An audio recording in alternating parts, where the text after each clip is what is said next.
لله رب العالمين والعاقبة للمتقين ولا عدوان إلا على الظالمين وأشهد أن لا إله إلا الله وحده لا شريك له له الملك وله الحمد يحيي ويميت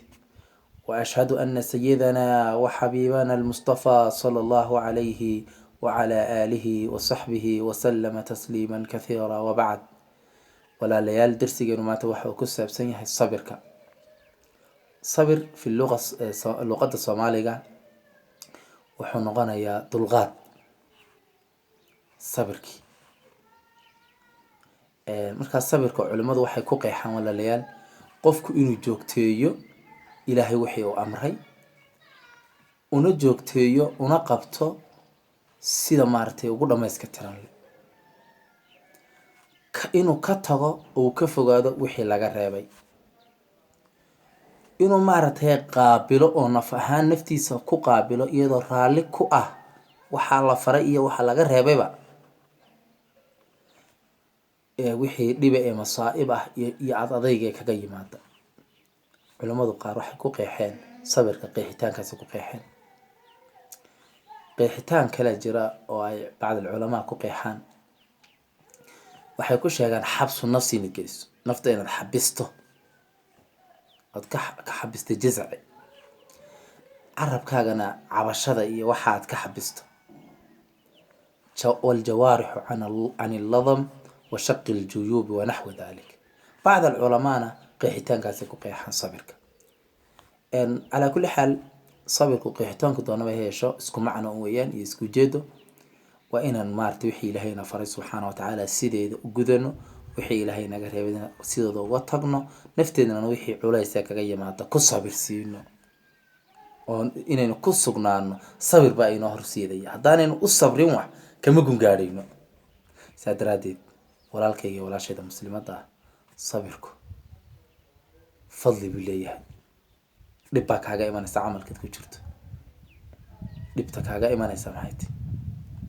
sabirku muruley markayka dhib kugu timaado oo kale geeriba matalan kugu dhacday ilaahay muxuu aayad quraan ku lahaa walladina idha asabatuhum musibatun qalu inna lillahi wa inna ilayhi raji'un sabirintu ka ilaahay sheegay sabirintu waa kuwa ilaahay markay dhib ku dhacdo oranaya waxaan u laabanay xagga Allah yabaan u laabanay maryaha jeexjeexi maayaan dharka jeexjeexi maayaan hawl kale ma jirto saadaradeed isla aayada ku sii xigtay ilaahay muxuu ku leeyahay subhanahu wa ta'ala ulaa'ika salawatun min rabbihim kuwa waxa u sugnaatay raaliyaasha xagga rabbigooda wa rahmatun yanharis wa ulaa'ika humul muhtadun kuwa saana hanuunsan buu ilaahay subhanahu wa ta'ala kuwa hanuunsan hanuunka dhabta ah kuwa saale hal lagu baahan yahay inaan quraankeena iyo aayaadkeena aayaadka quraanka kariimka ee Allah subhanahu wa ta'ala dunidan ama koonkan keenay inaynu yaani ku tadabburno oo maartay dhaqanaynu ka dhigano sabirku waxa weeyaan walaalayaal wasabirun hum ahlul amana sheegi Allah subhanahu wa ta'ala ilaah ba aayad quraan waxa ku leeyahay waja'alna minhum a'imatan yahduna bi amrina lamma sabaru wa amana sabirku sidoo kale walaalayaal khuluq al-anbiya weeyaan waa dhaqankii nabiyada alayhi salatu wassalam dhaqanka anbiyada weeyaan waxa loo baahan yahay walaalayaal nabiga alayhi salatu wassalam tusaale kooban dhibtu diinta oo samir waa garanaysa soo sabray ma dheer baa loo soo saaray